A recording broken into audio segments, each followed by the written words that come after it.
Hi news focus Tamil. என்ன எப்பயுமே ஒரே அரசியல் தானா? என்னங்க அரசியல் போர் அடிச்சுதா உங்களுக்கு? நமக்கு வேணா அரசியல் பிடிக்காம போகலாம், ஆனால் அரசியலுக்கு நம்மளை பிடிச்சிருக்கு. நம்மளை வச்சு தான் இங்கே ஒவ்வொரு அரசியலும் நடந்துட்டு இருக்கு. பலரும் நம்மளோட அரசியல் நிகழ்ச்சிகளை தொடர்ச்சியாக பார்க்குறீங்க, ஆனால் சப்ஸ் பண்ண மறந்துறீங்க. நம்ம நேயர்கள் மறக்காம சப்ஸ் பண்ணுங்க. இனி வரக்கூடிய நாட்களில் நிறைய அரசியல் பேச வேண்டியது இருக்கு.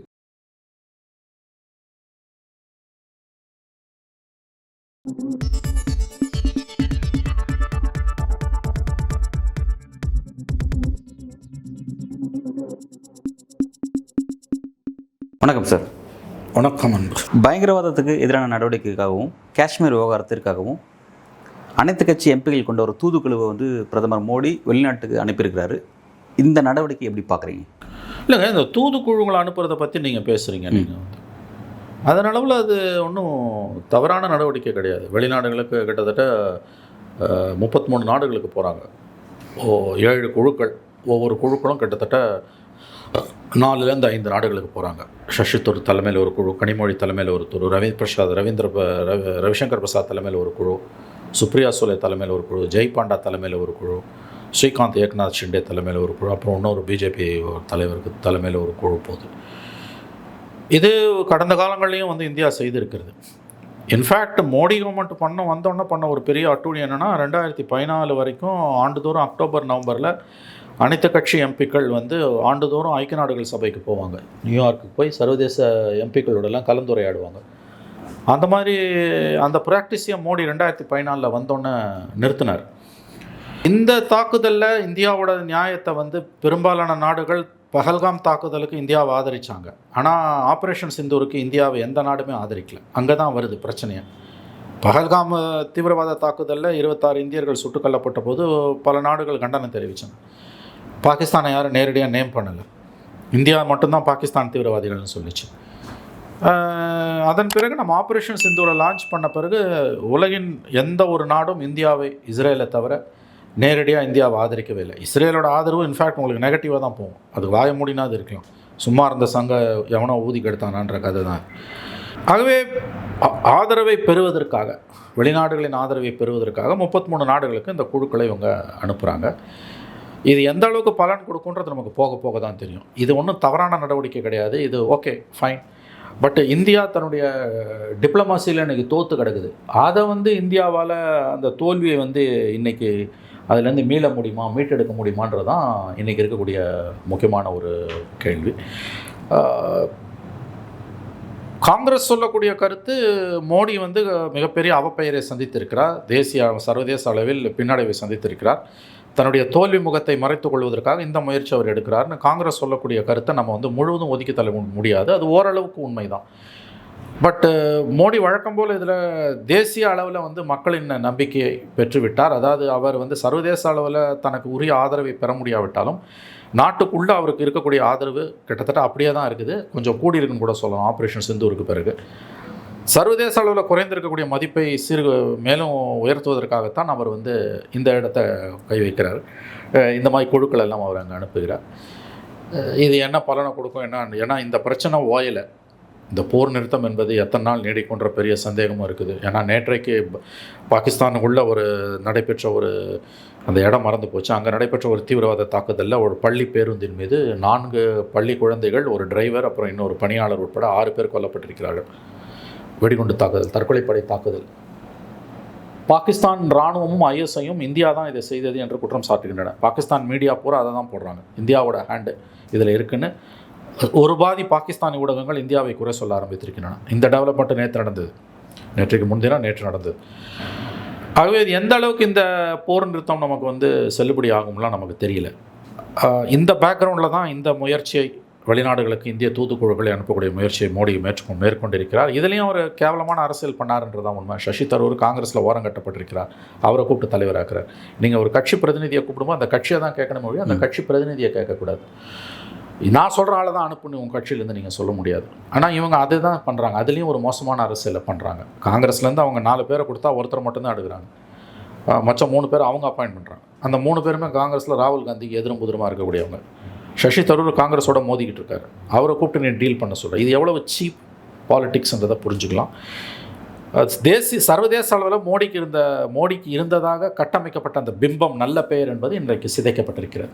அதை ஓரளவு சரி கட்டுறதுக்கு இந்த மிஷனை இவங்களெல்லாம் அனுப்புகிறாரு. அது எந்த அளவுக்கு பலன் கொடுக்குன்றது நமக்கு போக போக தான் தெரியும். அடிப்படையில் நீங்கள் கவனத்தில் கொள்ள வேண்டிய விஷயம், பாகிஸ்தானுடன் ஏற்பட்டிருக்கக்கூடிய இந்த போர் நிறுத்தம் என்பது தற்காலிகமானது. அது எப்போ உடஞ்சி சேதணும்னு ஆண்டவனுக்கு வெளிச்சம். சார், இப்போ இது கூட இன்னொரு விஷயத்தை பேச வேண்டியதாக இருக்குது. இப்போ வந்து அனைத்து எம்பிகளை வெளிநாட்டுக்கு அனுப்பக்கூடிய ஒரு முயற்சியை மோடி மேற்கொள்கிறாரு. இது கூடவே வந்து அவங்கள வெளியில் அமைச்சிட்டு என்டிஏ மாநில முதல்வர்களை வந்து இங்கே சந்தித்து பேசுகிறதுக்காக, இந்த விஷயத்தை பற்றி சந்தித்து பேசுறதுக்கான ஒரு அரசியலை முன்னெடுக்கிறார். இந்த இடத்துல வந்து நான் என்டிஏ சிஎம்ஸ் வந்து தவிர்க்கிறார் அப்படிங்கிற ஒரு விஷயத்தை வந்து ரைஸ் பண்ணிட்டு இருக்காங்க எதிர்கட்சியில். எதுக்கு அவங்கள தவிர்க்கிறீங்க? ஒட்டுமொத்த எல்லா முதல்வரையும் கூட்ட வேண்டியதானே, ஏன் வந்து என்டிஏ முதல்வர்களை மட்டும் கூட்டுறீங்கன்ற ஒரு கேள்வியும் ரைஸ் பண்ணுறாங்க. இப்படி பார்க்குறீங்க? நியாயமானதும். நீங்கள் யோசிச்சு பாருங்கள், அந்த சம்பவம் நடந்து 10 நாள் பொறுத்து ஜம்மு காஷ்மீர் முதலமைச்சரை கூப்பிட்டு பேசுகிறேன். நேரடியாக பாதிக்கப்படுறது காஷ்மீர். 10 நாள் பொறுத்து அவரை கூப்பிட்டு பேசுகிறார். பஹல்காம் நடந்து 10 நாள் பொறுத்து ஆப்ரேஷன் சிந்தூருக்கு 5 நாள் முன்னால் கூப்பிட்டு பேசுகிறேன். அடுத்து மிகப்பெரிய அளவில் பாதிக்கப்படக்கூடிய மாநிலம் பஞ்சாப். 3வது மாநிலம் ராஜஸ்தானில் பிஜேபி சிஎம் விட்டுருங்க. பஞ்சாப் சிஎம்மாக ஆட்சி பேசவே இல்லை. பாகிஸ்தான் தீவிரவாதத்தால் ரொம்ப பாதிக்கப்பட்டிருக்க நாடு பஞ்சாப். இன்னும் சொல்ல போனீங்கன்னா காஷ்மீரில் இணையாக பாதிக்கப்பட்டது பஞ்சாப். எப்படின்னா, பஞ்சாபுக்குள்ள போதைப்பொருள் பழக்கத்தை இன்றைக்கி மிகப்பெரிய அளவில் தொடர்ந்து நடத்தி கொண்டு ஊக்குவிப்பது ஐஎஸ்ஐ. ஆளில்லாத ட்ரோன்கள் மூலமாக, ட்ரோன் மற்றும் அன்மேண்ட் ஏரியல் வெஹிக்கிள்ஸ்வாங்க, யூஏவின்வாங்க, அதை பயன்படுத்தி மிகப்பெரிய அளவில் போதைப் பொருட்களை பஞ்சாபுக்குள்ளே பாகிஸ்தான் தொடர்ந்து போட்டுக்கிட்டே இருக்குது. பாகிஸ்தான் தீவிரவாதத்தால் கடுமையாக பாதிக்கப்படுகிற ஒரு மாநிலம் பஞ்சாப். அதாவது வெறும் குண்டு வைக்கிறது மட்டும் இல்லைங்க, போதைப்பொருளை கடத்துறது, போதைப்பொருள் பழக்கத்துக்கு வந்து இளைஞர்களை ஆட்படுத்துறது, இதெல்லாம் வந்து மிகப்பெரிய அளவில் பஞ்சாபில் இன்றைக்கி பெரிய பிரச்சனை இருக்குது. இந்தியாவிலேயே நம்பர் 1 மாநிலம் போதைப்பொருள் பழக்கத்தால் பாதிக்கப்பட்டது பஞ்சாப் மாநிலத்தோட நம்பர் 1 ப்ராப்ளம் இன்றைக்கி ட்ரக் மெனஸ். பஞ்சாப் விவசாயம் மிகப்பெரிய அளவில் இன்றைக்கி பாதிப்புக்குள்ளாகி இருக்கிறது. 3 கோடி மக்கள் இருக்கக்கூடிய பஞ்சாப் மாநிலத்தோட தலையாய பிரச்சனையாக இன்றைக்கி போதைப்பொருள் பழக்கம் வந்திருக்கு. இந்திய அரசாங்கத்தாலையும் பஞ்சாப் போலீஸாலையும் அதை கட்டுப்படுத்தவே முடியல. ஏன்னா நமக்கும் பாகிஸ்தானுங்க இருக்க பார்டர், பஞ்சாப் பார்டரில் முழுவதும் 100% கட்டுப்படுத்த முடியாது. ப்ளஸ் இன்றைக்கி தொழில்நுட்பம், ட்ரோன் அப்படி போட்டுட்டு எஸ்கேப் ஆகிடும், இல்லை ட்ரோன் அப்படியே கீழே விழுந்துடும். போதைப்பொருள் கிடக்குது அப்படியே. பஞ்சாபில் இன்றைக்கி மிகப்பெரிய சிக்கல் போதை. அந்த மாநிலம் பாதிக்கப்பட்ட மாநிலம் இந்த 3 நாள் போரில் கூட. அந்த மாநிலத்தை நீங்கள் முதலமைச்சர் அழைச்சி நீங்கள் பேசவே இல்லை. அப்போ இது என்ன மாதிரியான ஒரு நேஷ்னல் கன்சென்சஸை உருவாக்கி தேசிய அளவில் ஒருமித்த கருத்தை உருவாக்கினா தான் பாகிஸ்தானுக்கு எதிராக இந்தியா போரிட முடியும். அதை பண்ணவே இல்லையா மோடி? இன்றைக்கி மோடி இவ்வளோ அட்டூழியத்தை பண்ணி இதை வந்து கூட்டாட்சி தத்துவத்தை சீர்குலைச்ச பிறகும் இன்றைக்கி ஒட்டுமொத்த எதிர்க்கட்சிகளும் மோடிக்கு பின்னால், மத்திய அரசுக்கு பின்னால் தான் இருக்காங்க. 2 அனைத்து கட்சி கூட்டத்திலையும் பிளாங்க் செக் கொடுத்தாங்க, அரசு செய்கிறதுக்கு எல்லாத்துக்கும் நாங்கள் ஒப்புக்கொள்கிறோம்னு, இல்லையா? ஆனால் ஒரு தடவை கூட எதிர்க்கட்சிகள் அழைச்சி மோடி பிறதை பேசவே இல்லை. அமித்ஷாவும் மோடி, ராஜ்நாத் சிங் தான் பேசுகிறாங்க. அதே மாதிரி அனைத்து கட்சி கூட்டணும் போது ஒரு குறைஞ்சபட்ச கண்ணியம் அந்த கட்சி தானே நீங்கள் தேர்ந்தெடுக்கணும். நீனா அந்த கட்சியில் போய் தேர்ந்தெடுக்குது. இது எவ்வளோ பெரிய சர்வாதிகம். இதை காங்கிரஸுக்கு பண்ணல, திரிணாமுல் காங்கிரஸுக்கு பண்ணாங்க. யூசுப் பத்தான்ன்றவர் அவங்க எம்பியை கூப்பிட்டோன்னா அவர் கூப்பிட்டு சொல்லிட்டாங்க, தொலைச்சிட்டு வந்துட்டாங்க போனீங்கன்னா. நாங்கள் போக மாட்டோம்னு வித்ரா பண்ணோன்னா அப்புறம் டைரெக்டாக கிரண் ரிஜிஜு, மம்தா கிட்ட பேசி அபிஷேக் பானர்ஜி அனுப்புகிறாங்க. அதே மாதிரி சிவசேனாவில். ஆகவே இந்த ஒரு நெருக்கடியான கட்டத்தில் கூட எதிர்க்கட்சிகள் இவ்வளவு தூரம் தங்களுடைய வேற்றுமைகளை மறந்து, மோடி அரசு செய்த அட்டூழியங்களை மறந்து, ஜனநாயக படுகொலைகளை மறந்து, உள்நாட்டில் மோடி அரசுக்கு முழு ஆதரவு கொடுக்கும்போது இப்படி ஒரு காரியத்தை, இப்படி ஒரு கேடுகட்ட காரியத்தை, இதுலேயும் அரசியல் பண்ணக்கூடிய காரியத்தை மோடி அரசு செய்வது என்பது மிகுந்த வேதனைக்குரியது. அதாவது இந்த குழுக்கள் போது இவங்க எதை அச்சீவ் பண்ண போகிறாங்கன்றதை நம்ம பொறுத்திருந்து தான் பார்க்கணும். இது ஒன்றும் தவறான முடிவு கிடையாது, அது நடக்கட்டும். அதனால் கெடுதல் ஒன்றும் விளைய போகிறது கிடையாது, நன்மை விளையுமான்றது நமக்கு தெரியாது. இந்த பெருந்தன்மையை மோடி வந்து முழுவதுமாக காட்டணும்.